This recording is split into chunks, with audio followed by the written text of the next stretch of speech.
Madam ఎన్నికలు already వచ్చేస్తున్నాయి కదా, 2024 ఎన్నికలు చాలా కీలకం కదా. ఎవరికి ఓటు వేయాలనుకుంటున్నారు మీరు? ఒకవేళ ఎవరికైనా ఓటు వేయాలనుకుంటే ఎందుకు ఓటు వేయాలంటే అడిగితే ఏం చెప్తారు? ఈరోజు జగన్మోహన్ రెడ్డి గారు చేసిన పరిపాలన అందరికీ నచ్చి ఏదైతే సచివాలయ సిబ్బంది, వాలంటీర్ సిబ్బంది పెట్టి ఇంటింటికి వచ్చేటట్టు చేశారో ఆ పథకాలన్నీ అందరికీ అందుబాటులో వస్తున్నాయి కాబట్టి జనాల్లో మార్పు వచ్చింది. అంటే జగన్ గారు వచ్చిన తర్వాత ఇంత మంచి పరిపాలన వచ్చింది. ఏ నాయకులు చేయలేదండి ఇప్పటివరకు, ఏ ముఖ్యమంత్రి చేయలేని వ్యక్తి ఈ జగన్ గారిని చూసి నేర్చుకుంటున్నారు అందరూ. అలాగే చంద్రబాబు నాయుడు గారి పాలన మీరు చూసుంటారు, జగన్మోహన్ రెడ్డి గారు పాలన చూశారు. చంద్రబాబు నాయుడు గారు చాలా సీనియర్ అని చెప్పుకుంటారు కదా. ఇప్పుడు జగన్మోహన్ రెడ్డి గారు కొత్తగా ఆయన ఎన్నికైన ముఖ్యమంత్రి, 5 ఏళ్ళు పాలన చేశారు. ఈ రెండింటి మధ్య తేడా ఏం గమనించారు ఒక ఓటర్గా? చంద్రబాబు నాయుడు 2014లో ఏం చేశారండి? అప్పుడు చూశారు కదా, జనాలు ఏం మర్చిపోరండి. ఎందుకంటే జగన్ గారు వచ్చిన తర్వాత ఎన్ని చేస్తున్నారో ప్రజల్లోకి అన్నీ వచ్చాయి. ఎందుకంటే అన్ని సంక్షేమ పథకాలు ఒక అవినీతి లేకుండా మంచి పరిపాలన చేస్తున్నారు కాబట్టి జగన్ గారికి ఫేవర్గా ఉన్నారు. ఇప్పుడు జగన్కి ఓటేస్తామమ్మా, ఎందుకంటే మా పిల్లలకి కానించి పెద్దవాళ్ళ వరకు అన్నీ అందుతున్నాయి. అతను చేసిన తప్పు ఏంటని అంటున్నారు. ఏమనంటే మేము అప్పులు చేస్తామని అంటున్నారు కదా జగన్ గారు. అప్పుడు అప్పులు చేయలేదా? అప్పుడు చంద్రబాబు నాయుడు గారు ఏం చేశారు? అప్పుడు ఆ డబ్బులన్నీ ఏం చేశారు? అప్పుడు నాయకులు వాళ్ళ కింద నాయకులు మింగేవారా? ఇప్పుడు మంచి పరిపాలన తీసుకొస్తున్నారు. ఎందుకంటే ఒక అవినీతి లేకుండా ఒక సచివాలయం సిబ్బంది పెట్టి ఇంటికి కాళ్ళ దగ్గరికి అన్ని పథకాలు వచ్చినట్టు, ఏమైనా ఎంఆర్ ఆఫీసుల చుట్టూ తిరగకుండా అన్నీ అవుతున్నాయి.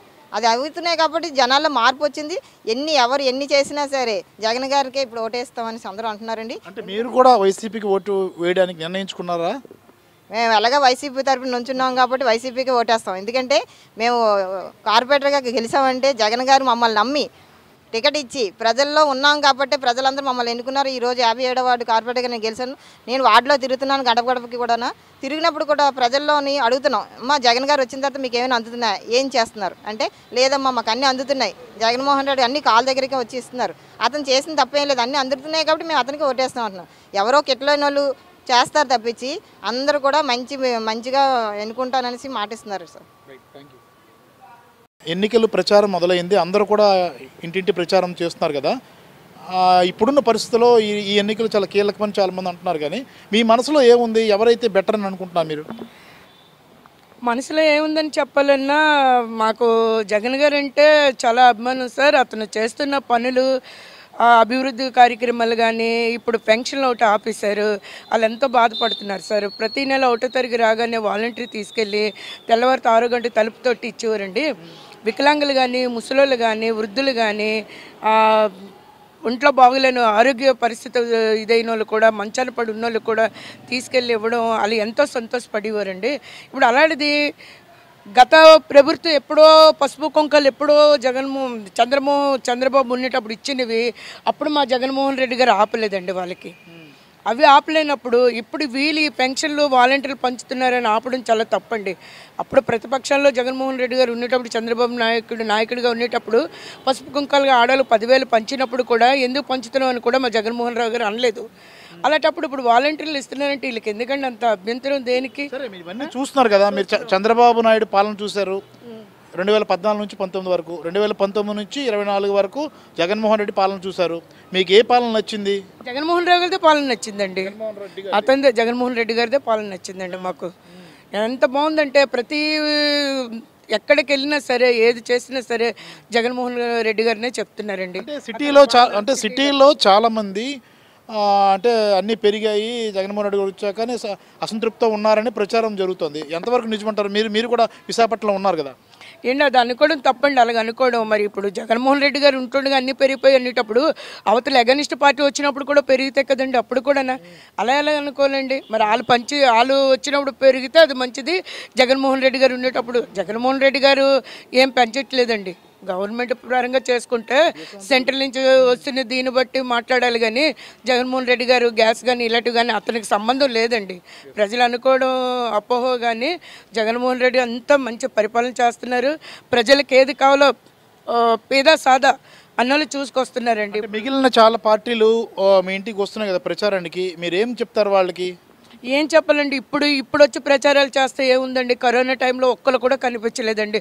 కరోనాలో అలా పడి చనిపోయి ఉంటుండగా కూడా ఒక్కొక్కడు ఎక్కడెక్కడో వెళ్ళి దాక్కొని ఏ గెస్ట్ హౌస్లోనూ అక్కడే ఉన్నారు తప్ప ఎలా ఉన్నారు కూడా ప్రజలు. అది జగన్మోహన్ రెడ్డి గారు వచ్చిన పరిపాలన సంవత్సరం లోపు అలా అయిపోగానే అతను ఎలా సేవలు చేశారో, హాస్పిటల్ అనగా అంబులెన్స్ అనగా ఎక్కడికెక్కడ ఆక్సిజన్లు ఇప్పించి ప్రజలు ఎంత బ్రతికించుకున్నారండి. 4.5 పరిపాలనలో కూడా సగం కరోనా టైంలోనే సంవత్సరంన్నర గడిచిపోయింది.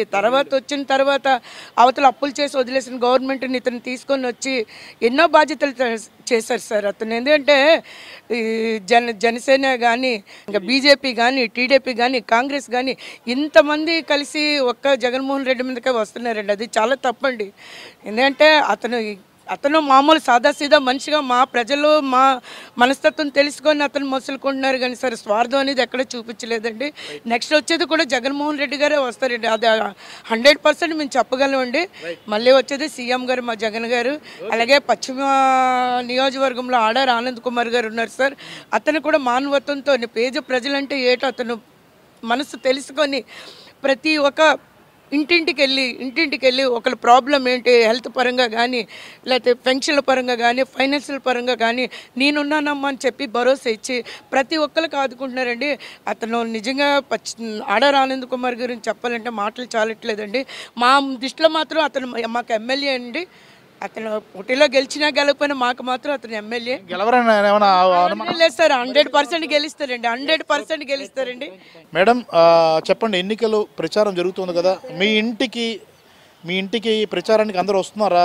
వచ్చే వాళ్ళకి మీరు ఏం చెప్తున్నారు? చాలా అన్ని పార్టీలు వస్తున్నాయి కదా, వైసీపీ, టీడీపీ, అదే కూటమి పార్టీలు అన్నీ వస్తున్నాయి కదా. ఇక్కడ పశ్చిమ నియోజకవర్గంలో మీరు ఉన్నారు.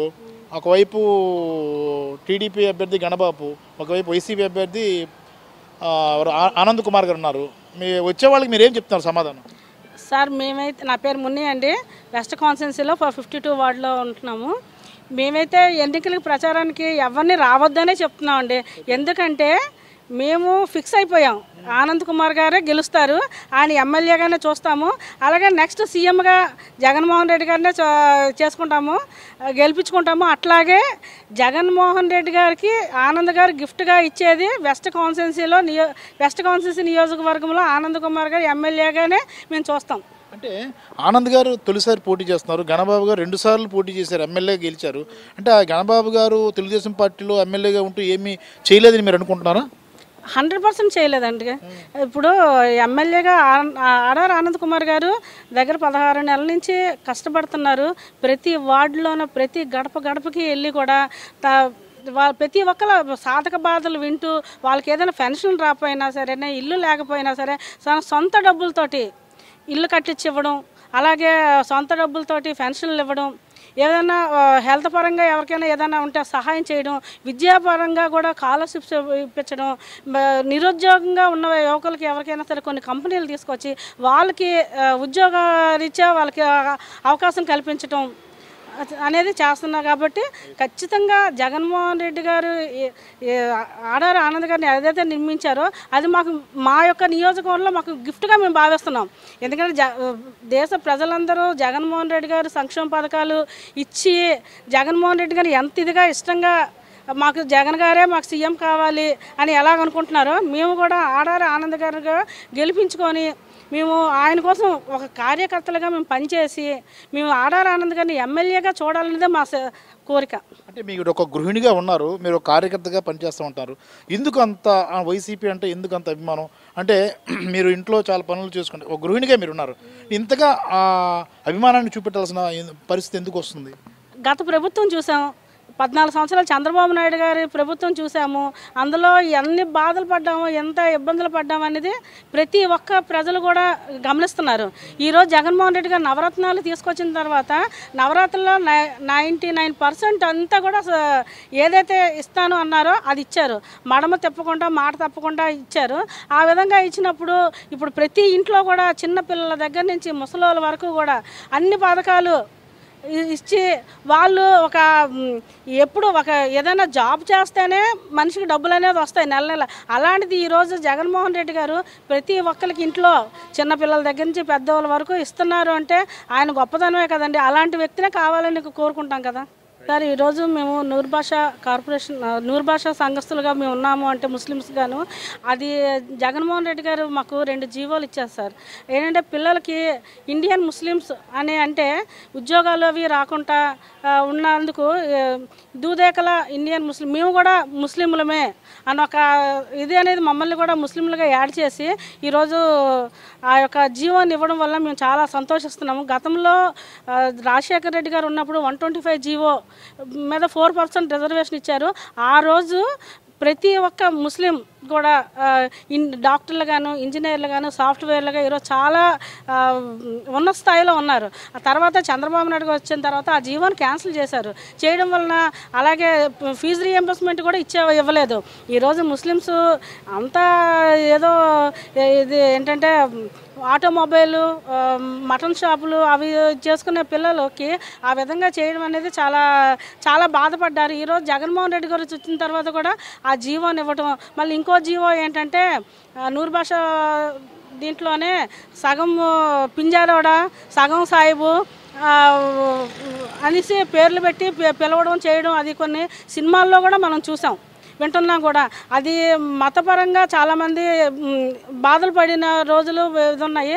ఆ దాన్ని కూడా జగన్మోహన్ రెడ్డి గారు ఒక జీవో తీసుకొచ్చి అలా ఎవరైనా చేస్తే అట్రాసిటీ కేసులు పెట్టండి అని చెప్పారు. ఈరోజు మేము మా సంఘస్థులు అందరం కూడాను మేము జగన్మోహన్ రెడ్డి గారికే ఓటేసి గెలిపించుకోవాలి. ఒక కార్మికులుగా జెండా పట్టుకొని మోసి ఒక కార్మికులుగా మేము అందరం కూడా ఇచ్చేసి రాబోయే కాలంలోన సీఎం జగన్మోహన్ రెడ్డిగా గెలిపించుకోవాలనుకుంటున్నాము. అలాగే ఇప్పుడు చంద్రబాబు నాయుడు బీజేపీతో పొత్తు పెట్టుకున్నారు, జనసేనతో కూడా పొత్తు పెట్టుకున్నారు. ముస్లిమ్స్కి బీజేపీ అంటే పడదు. మేము ఆ విధంగా మేమైతే ఆ యొక్క పార్టీ రాకూడదని మేము కష్టపడుతున్నాము. ఎందుకంటే మేము వస్తే మమ్మల్ని అడగారు వర్గంగానే ఉంచుతారే తప్ప మమ్మల్ని అంటే పైకి అనేది తీసుకురారు.